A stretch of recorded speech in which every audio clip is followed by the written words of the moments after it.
Well, good afternoon, everyone. It's Dean Vidler here, and I want to thank everyone for coming today. This is our COVID version of the annual budget review, affectionately known as ABRS.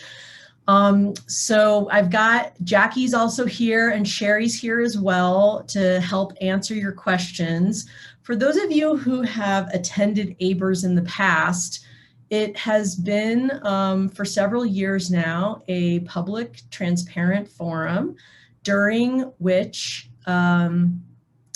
deans have reviewed the past year's, fiscal year's budget and also requested additional funding for the incoming fiscal year and that sort of thing. So it served both as an informative review, not only for the finance and academic or administrative leadership staff, but also as a transparent communication to whoever might be interested in of the fiscal state of the colleges. Well, this year, in part due to COVID and in part due to the transition to RCM, the decision was made to kind of diminish the scale a little bit of ABRS and have it be really just kind of like a private meeting between the finance staff and the dean of the college, and then Chuck and Suzanne in finance. And there were a lot of good reasons to do that. Number one, they made it pretty clear that there isn't new money to be had, so that we wouldn't need to ask, which we did anyway. And also because of RCM, they wanted to understand the impacts of the budget cuts and also to gather information about specific needs that the college might have moving into RCM. And all of that was well and good, and the meeting went well. This was about a week ago now. However, that private meeting eliminated the element of transparency. So I thought it was really important to hold a session like this. All we're going to do essentially is go through the slides that we went through for the private ABRS meeting, and so that you can see everything exactly as we showed to Chuck and to Suzanne, and that you could have a chance to ask any questions that you wanted. So before I, launch into this, I keep admitting people into the meeting over here. So if I look over here, that's why. I just want to, say thank you, because everyone here has supported us, supported the college throughout some extremely significant fiscal challenges, through obviously some extremely significant just operational challenges as we've battled to work through COVID, pivoting to remote instruction, and really just even showing interest in the finances of the college is really important. So I want to thank you for sticking with us and for asking us the hard questions. Okay, so before I start, I should say that we didn't make these slides. The ABRS slides are slides that are created by the finance office, and they do that so that they know when every college shows up and shows their data, they know exactly where the data came from, if that makes sense. So that way they can see that they're comparing apples to apples when they look at the different pie charts and the different graphs. And it makes it a little bit harder for us, but it makes a lot of sense, from their perspective. So I'm going to walk you through what these look like. Remember that we're looking, for the most part, at the beginning of the presentation at fiscal year 20. So that's the year before I arrived, and it ended the end of June 2020. We're currently in fiscal year 21, which is not completed yet, right? So what we're trying to look at are the actuals, fully resolved, fiscal year budget. Okay, So, figure out how to click the next slide. Okay, so this particular slide shows the very, very expansive picture of the FY20 actuals.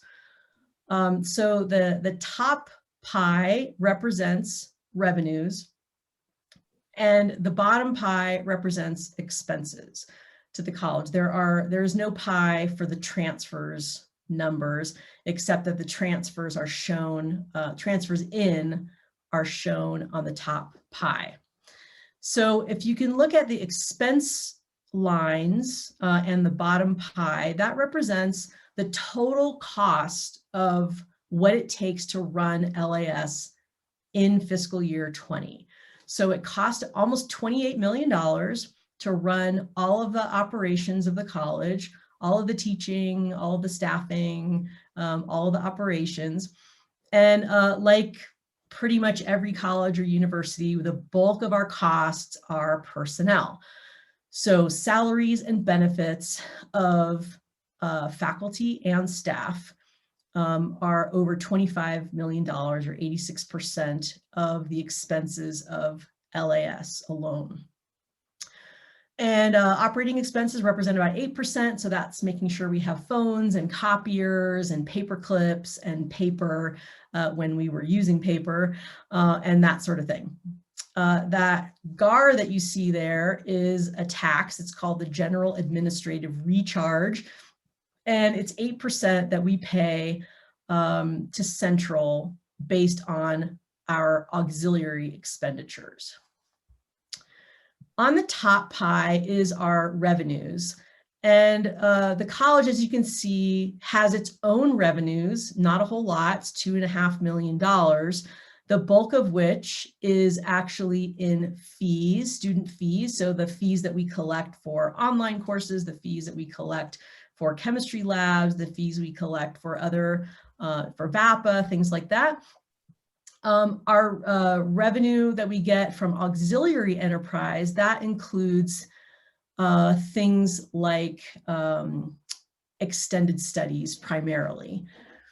The little green sliver has to do with some charges that we bring in for evaluating, for example, English portfolios from students in other colleges, just kind of some smaller pots of money. The transfers in purple that you see represents money that is transferred in, almost if you want to think about it like when you transfer money from your savings account to your checking account, right? So we have some money, as we'll talk about in just a minute, in our reserves that we transfer in to spend. So for example, startup costs would be one of those. We budget startup costs and put it in a savings account, so to speak, when new faculty come in, and then when they want to spend it on equipment or research expenses, whatever, we transfer it in and then spend it. So 41% of our quote unquote revenues are really transfers in from reserves. Okay, let's see if we can go to the next slide here. Okay, so the next slide is a record of our credit hour production, our student credit hour production in LAS. And this is year over year, fall to fall. So you can see that this trend reflects more or less the trend of the university. Of course, as LAS goes, so does UCCS. And you can see reflected here the dip in credit hours from fall 2018 to fall 2019. So this, of course, I'm sure that you all remember this very well. This was before I arrived. When raises were allocated and then the enrollment dropped, which is the main reason why the fiscal year 20 budget cuts needed to happen. So one of the things I want to highlight with this particular slide is that this isn't a negative reflection on LAS faculty and staff, this dip in enrollment.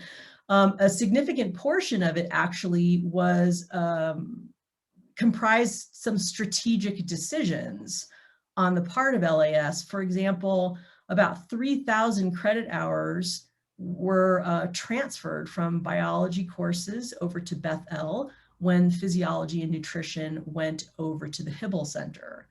Another chunk, 652 SCH, resulted from a decision to increase the placement scores, or placement test threshold. So we had some more students go into some of the developmental math courses and extended studies, as opposed to into our LAS math courses. And there's a little bit of a list here of, if you're interested in the specifics, some of these are resulted in freshman decline and transfer decline. So that of course impact LAS more than other colleges. So even if we just look at the biology courses and the math courses, we really were almost, close to our 2016 and 2017 credit hour production, except for these strategic decisions. So I did want to point that out. Okay, so our next, by the way, you can feel free to put your questions in the chat. I'll probably go through this whole thing before I answer anything, but I am trying to follow the chat as well. And if there's just anything that you don't understand, I'm trying to explain it to the best of my ability. Okay, so this slide, reserves and carry forward, is a bit confusing. So first of all, carry forward is essentially money that we have in reserve that's rolled over from one fiscal year to the next.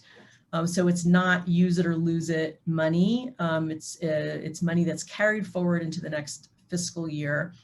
And you can see there's about $1.2 million in carry forward. A lot of that carry forward is a result of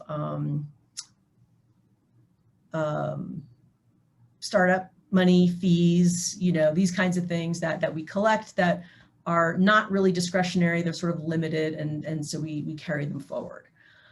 Now, the weird thing about this pie is that this pie here actually doesn't include that money. It only includes this, it includes this $3.6 million in what we're calling, well, what the finance office is calling reserve balances. So this, like I said, 42% of this pie is in fees. And then on the next slide, we're going to break out what this other category is. So this was an extra slide that we requested because much of our quote unquote other reserves are not really discretionary, that they're somewhat limited in how we can spend them. So what we have here, this is actually the same pie as before, the $3.6 million in reserves, 42% of which is in fees. And then what we've done here is broken out the remaining 58%. Okay, so you can see that a good chunk of this is startup money, 13%, about $475,000. So that's money, again, like I said, we budget when we promise it in letters of offer so that we can be assured that we have it when it's time for faculty to spend it. So this is not really money that we can give away to a budget cut, for example, because it's contractually obligated or committed. This green section here represents our F&A budget at the college level. It's about $500,000. While from a regulatory standpoint, this is technically discretionary.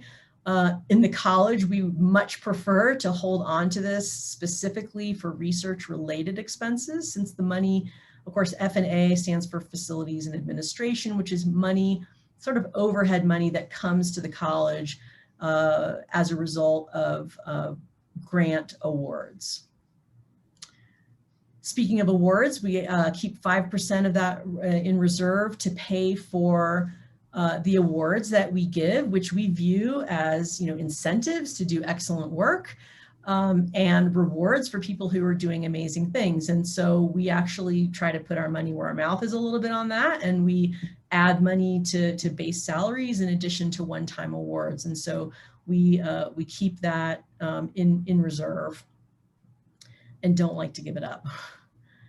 Historically, psychology has a bit of reserves that sit in the college financial accounts. So that actually belongs to psychology and it doesn't belong to the college, but it sits with us just for historical budgetary reasons. So that's about 7% of what's in our reserves. The other category is, just a bunch of other small things. And this 11% here in blue really represents the true reserve, discretionary reserve of the college at the end of FY20. That said, that entire amount, $415,000, was given back to the campus in the cuts. So that went away. Now, I will say that a good chunk of these fees are fees from online instruction. So as you know, when a student takes an online LAS class, they pay a fee. A portion of that fee comes into our reserves. And up until FY21, that money has been restricted to very specific expenses, including equipment for teaching online, training for teaching online. So every time you take one of those badges through the FRC, LAS pays for that through online fees, whether it's online course design or whether it's digital accessibility. That's how we pay for that instruction. In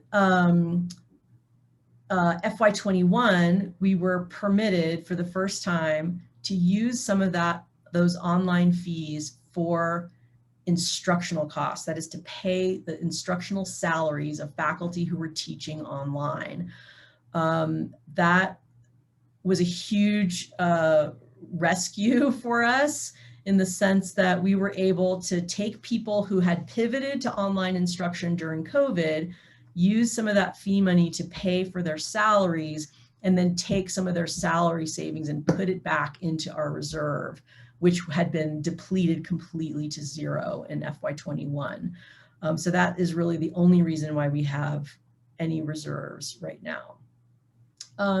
Jacqui, can you address Christina's question, which is where do the funds generated via CU Succeed and Weekend University show up? Well, that would be primarily in our revenue pie and not necessarily in the reserve pie. Jacqui, are you there? Hello? Hello. Hi. Yes, it's on the original revenue slide. We bring in about $1 million across the college in auxiliary revenue. So that would be this revenue pie right here. And then auxiliary enterprise here, this includes revenue from both CU Succeed and Weekend University and also just extended studies in general. Correct.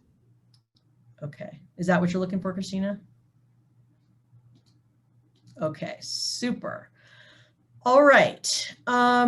So the next few slides relate to our budget cuts. Can we see how exactly F&A? Demetra, thank you for that question. This is about F&A. How is it to be spent? So that's actually a separate spreadsheet.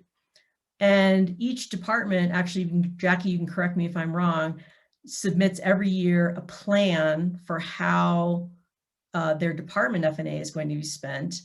And a lot of this we hold in reserve for cost share agreements that might be coming down the line or other research expenses that were asked for.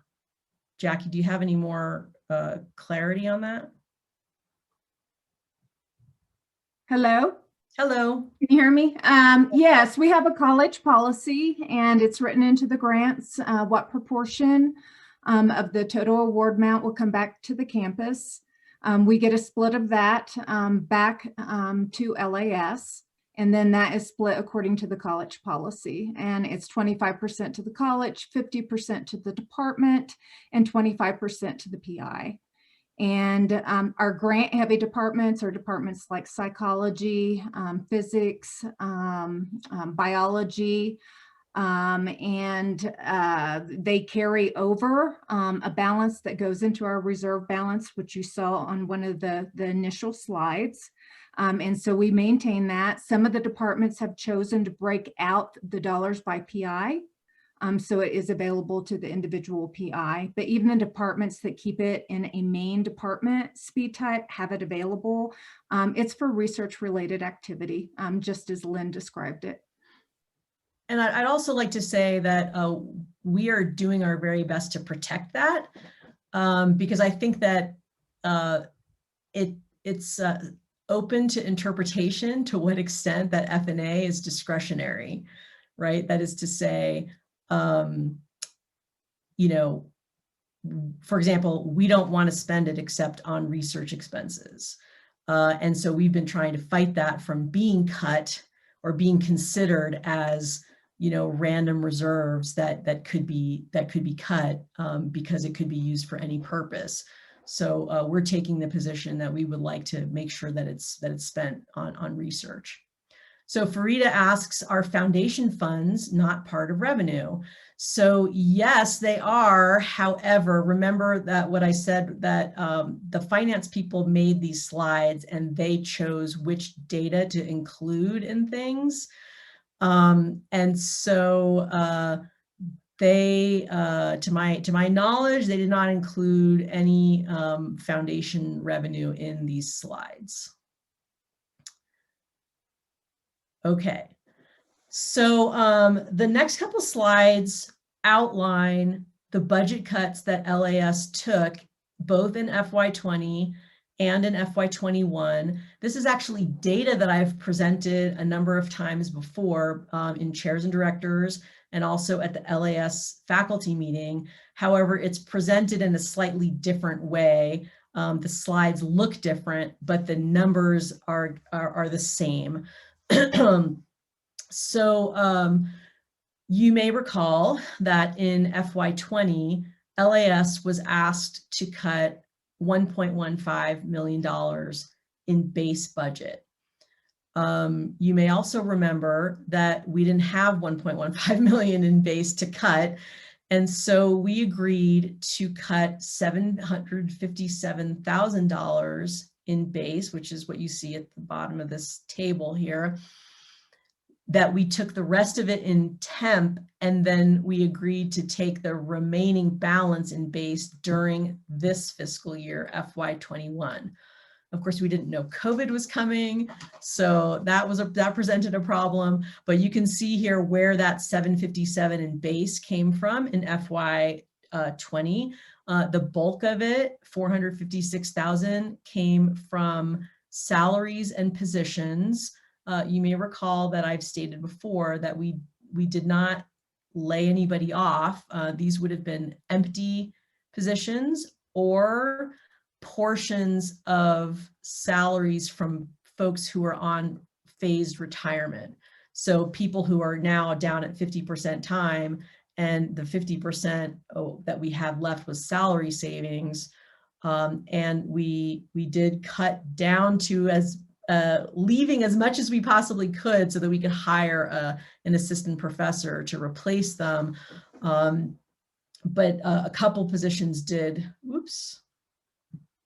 go away. All right, so some of that money was in pro forma. So remember that a pro forma is an agreement with another college when they create a new program and predict enrollment. We're going to need to teach some of those students in gen ed courses. And so a lot of those pro forma agreements come with some cash funding to the college. We gave up quite a lot of money in pro forma money to that budget cut. So to meet that 1.15 million, we took 393,000 in temp cuts Also in FY20, this is where that came from, some temporary salary savings from some empty lines, from our summer, remember we keep a summer salary reserve because when people teach in the summer, the work crosses fiscal years. And so we keep some money in reserve so that we can make those payments. We cut some of that reserve. So the reserve is lower. So this is temporary money that was taken in FY20. So in FY21, so this fiscal year, we had to go back and tag second and cut that 393 again, but this time in base. And so this is how we did it, 346,000, almost 347, again in empty positions and salaries from phased retirements, a little bit in weekend university and national student exchange. So this one really hurt, of course, because COVID hit. And there was a COVID cut to be had as well during this fiscal year. And I can say the only good news I can say about that, I don't even know if it's good news for LAS, is that it was in temp money, not in base. For a total of $557,000. That was the temp cut that we were asked to do. Plus, there was a one-time salary sweep where our empty lines totaling $439,000 were swept back to the campus. I think and then, some of the bad news about that salary sweep was that it was done with positions that were empty, but we had already issued letters of offer to replace them. So we actually had to take more temp money from our budget to backfill those salaries to pay the people that we had promised to hire. So that's the bad news about the salary sweep. The good news about the salary sweep is that then some other people retired and left after the sweep happened. So we had some salary savings from those to pay for the hires that we made. So it was really quite awkward for a total of $996,000. And so the total amount was $2.5 million, almost 10% of our budget of the entire college over those 2 years. Farida asked the question, does salary and positions include retirements that were not replaced? Yes. And some of these, and I'll share with just a second, that some of those were not replaced right away, right? So some of the positions were just held for a year until chairs could make their justification arguments for replacing, and then we are actually hiring replacements this year for many of those positions, but not all. Okay, so we were asked to talk about the impact of the budget cut. You can see that over $1 million was cut in salaries. This is a really big deal. And as Farida points out, there were a handful of positions that were lines that were lost. In some cases, there were lines that were used to pay for some faculty lines that were not base funded, right? So one of the major points that we were trying to make to the budget office is that LAS does not have all of our positions fully base funded. There's a good $500,000 in recurring costs, primarily instructional costs, personnel costs, that we are constantly funding with salary savings and temporary monies and not through so-called permanent base funding. And so we did fully base fund a couple of people who were not base funded with some of those empty lines. That did happen in a couple of cases. Some of the empty positions were just empty, like the Air Force ROTC administrative position. We gave that back, for example, because Air Force ROTC is not here at the moment. So $1 million in salaries, 100,000 in operating expenses, and you can see this COVID cut of $500,000 was the bulk of the temporary reductions, and then including also the salary sweeps as well. So like I said, we would have had zero reserves if it hadn't been for the Board of Regents allowing us to use our online fees to pay for instructional costs. So what does this mean from a decision-making standpoint? We have reduced instructional capacity. There are departments with programs with wait lists that, probably could use extra faculty. We can't hire them right now.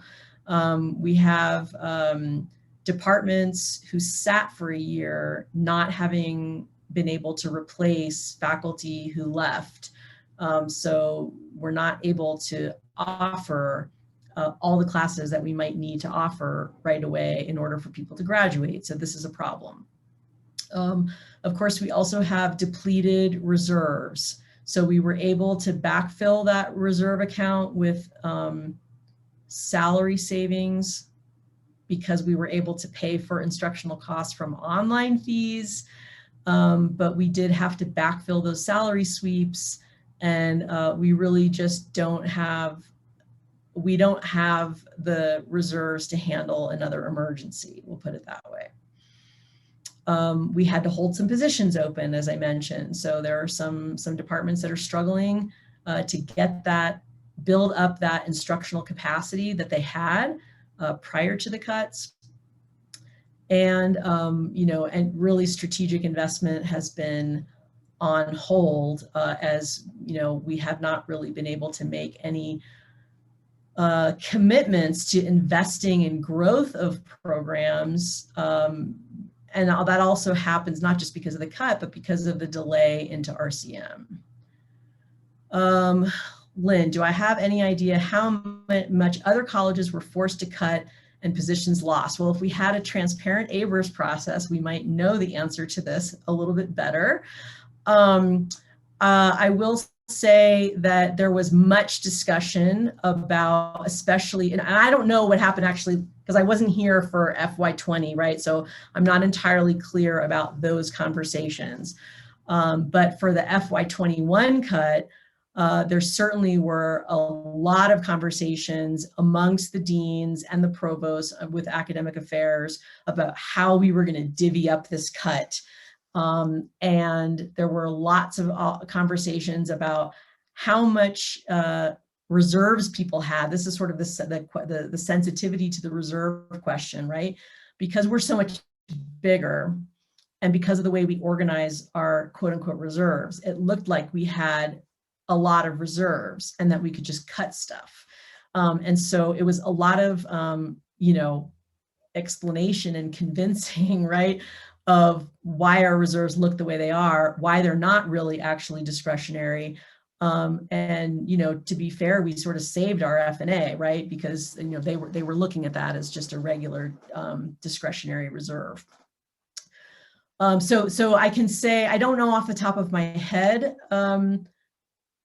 I could go back and find the spreadsheet probably, but I can say that there were considerations and comparisons. I have a feeling that the way the salary sweep was done was to our advantage because it was like essentially swept on Tuesday, and everything that was empty after Tuesday was ignored, and we were able to keep that salary savings. So that was a help to us. Okay. I want to tell you that I think the biggest message that we tried to convey to finance is really thinking about moving into RCM. So there's two big messages that we tried to convey. The first one is that if we still have a lot of positions that are not centrally funded. They are soft funded. We're paying for them through salary savings every year. And that as we move into RCM, we need them to know that, and we need them to know exactly which positions they are and what the expense related to that position is, which we've done. Jacqui's done an amazing job putting together this list, okay? Because as we flip the switch to RCM, I think that when I first got here, I was under the impression that they were going to flip the switch on RCM based on some semester's enrollment, right? And that revenue was going to be our budget. But I don't believe that that's what's happening. It's sounding more and more every day like they're looking at everybody's base budget and expenses to kind of like make sure everyone has what they need, which is great for everybody, except that if you're just going to assign us what our current base budget is, that's not going to be enough, right? We need them to know that we need not only all the base that we have, but also the equivalent in base, quote unquote, of the recurring expenses that we have that are currently not base funded. And the second, well, let me ask David's question because I just forgot what I was going to say. Okay, so it will really be a hybrid RCM, right, phased in over the next year or so. So, okay, what they mean by hybrid RCM, like, I don't know. I mean, what they mean by hybrid RCM is that the money's only going to the colleges. It's not going all the way down to the departments. So like a true, pure responsibility-centered management budget would make every single unit responsible for its own fiscal security, right? So I'm talking about like the French minor has to figure out how to fund itself, right? And that's not what we're doing. So most colleges, almost no college or university uses RCM that way. Almost all colleges and universities use RCM to the college level so that the net proceeds, so to speak, of our revenue from tuition minus our taxes to the different units, the library, facilities, and whatever, gives us what we need to pay out our expenses, whether those are personnel expenses, operational expenses, etc. So that's what people mean when they say hybrid. And it allows us to support the programs and departments that the faculty obviously think are important because you all created them, right? So it allows us to prioritize our finances in that way. Okay. So what was I saying? I was saying that there were two messages that we wanted the finance people to get. And the first one was that we're not fully funded. And that as we transition into RCM, that we need to be fully funded. So taking into consideration those non-base funded needs as they calculate whatever our needs are in RCM. And that would be the starting point, and then we would be responsible moving from there. And I think the second big message really was about our reserves and the nature of our reserves, that you can't just pull them and cut them because they're not fully discretionary in the way that some other colleges might be thinking about their reserves. Okay, is the budget office responsive to that first message? Yeah, I think so. I mean, I feel like, you know, in part because we've been saying it for a year and a half, at least maybe 2 years. And I think that, you know, we've tried to find a way that makes sense to them, right?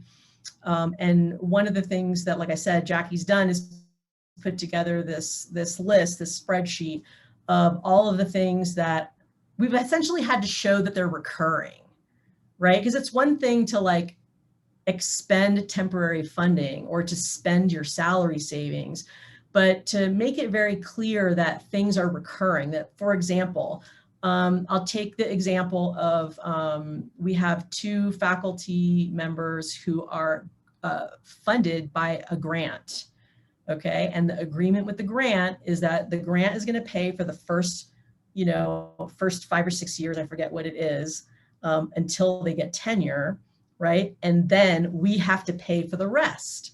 Okay, so that's not, we're not using salary savings for that, but it's still a soft funded position in that we don't show that as an expense right now, but assuming they get tenure, we will be compelled to fund those positions moving forward.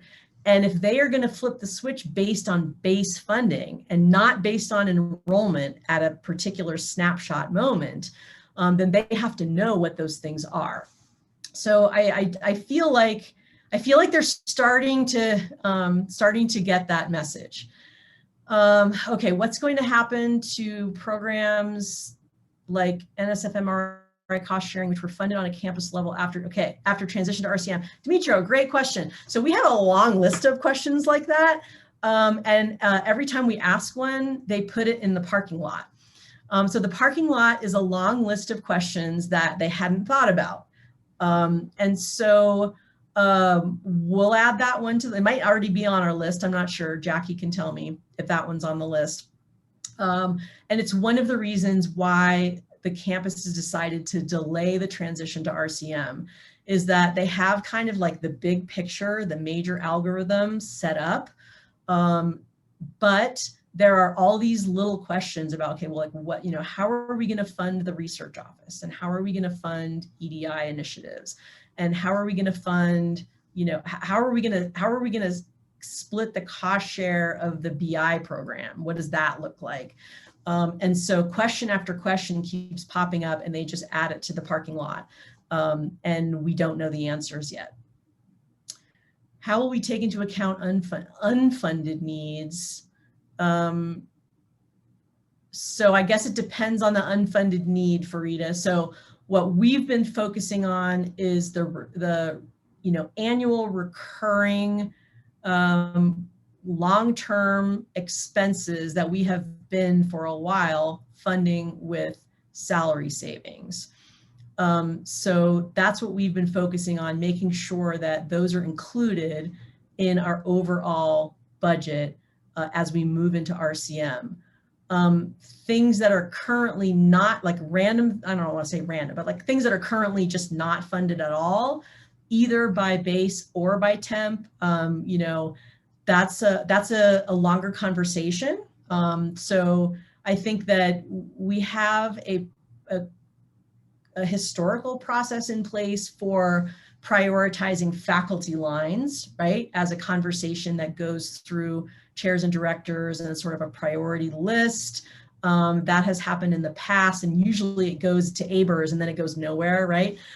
In this case, we'll have, under RCM, we'll have more control over saying, okay, we have $100,000, what are we gonna, you know, what line are we gonna pick or whatever. But then the question is, are we gonna hire, or are we gonna use that money for something else? I think, you know, that's a process sort of yet to be developed, but anything will be essentially a recommendation, you know, to the dean's office. Yeah, Christina, we're gonna get our SEH money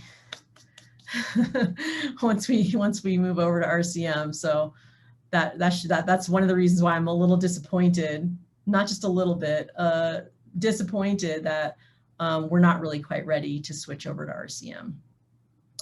Okay, Mette, that change in their thinking about RCM sounds like exactly baking in existing inequities of the incremental model into RCM in exactly the way we've been arguing about. This is, well, this is the argument that we're making, is to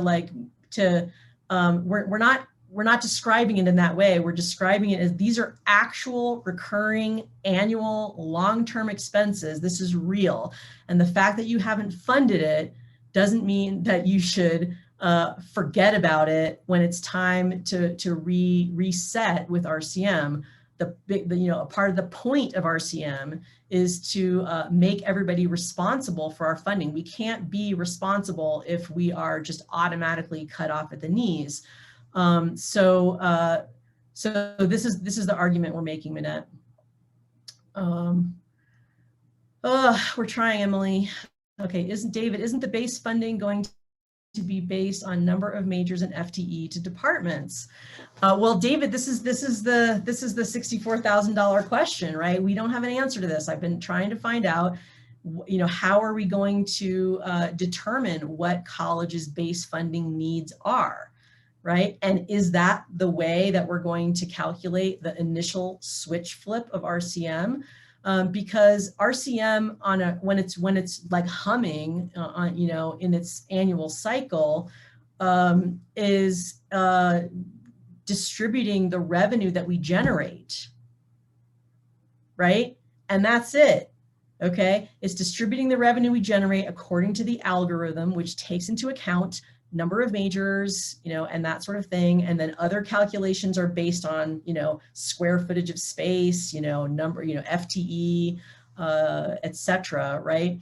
Because there's lots of complexities and intricacies to the algorithm. But that's not apparently, you know, it has not yet been decided how they're going to flip that switch. And even when they do, are they going to use FY20 numbers? Are they going to use FY21 numbers? Are they going to use FY19 numbers? Are they going to use a 3-year average? We don't have the answers to any of those questions yet. And, you know, we keep asking and they're still thinking about it. And so, you know, we're making the strongest argument that we can either way. I think if, you know, if it actually is based on the tuition revenue that we generate, we're going to be fine. The problem is if they try to base it on base funding alone and not taking into consideration all of the recurring expenses that we have that are not base funded. Okay, scrolling down. Thank you, Christina and Alex, for your incredible work on the Budget Steering Committee. And I also want to say thank you to the small group of chairs and directors, and I think some others led by Emily Scott, who sort of blew people's minds in presenting an alternative governance structure for the RCM model, which advocates for proportional representation of faculty on those governance structures. So none of that is decided yet, but that was really, really important work. So I want to thank Emily and her group for that. Okay, Mette, wasn't having RCM based on enrollment rather than base budget what we were negotiating for all along? Yeah, on the steering committee and elsewhere. Yeah, I totally agree, Mette. I think, and I'm not even really sure that's happening, to be perfectly honest. It's somewhat unclear to me still what method will be used in flipping that switch. And so we're just trying to make the best arguments we can for all cases. And I think, you know, it's not like they're trying to be cagey. I mean, I think they just don't know. You know, I think there are advantages and disadvantages across the board in all the different ways that one might decide to do this. And so I actually feel for them a lot, because whatever they decide, someone's going to be harmed, and they're going to, you know, I think they genuinely want to make sure that people are, you know, at least start whole or are made whole by the end of the first year or so. Okay. Yeah, I mean, that's on our list, Emily, the Compass curriculum mandate. Okay. Yes, UCCS is going into the RCM model with a hold harmless model. So, right, I mean, this is basically what I was saying, is like, I genuinely sympathize with the budget office, with Chuck's office, because they're trying not to harm people, and they will, I think after the first, you know, year and maybe a couple of years into it, there's a subvention budget. So we'll be paying taxes into the subvention pool that will help kind of balance things out in the first period, whatever that means, of time. Okay.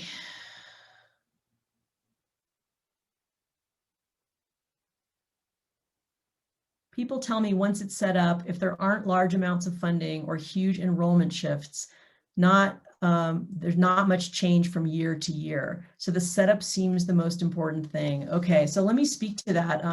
Having lived under RCM for a number of years in my previous position, huge enrollment shifts and funding shifts actually happen. So think about what RCM might have looked like moving through the 2008 recession.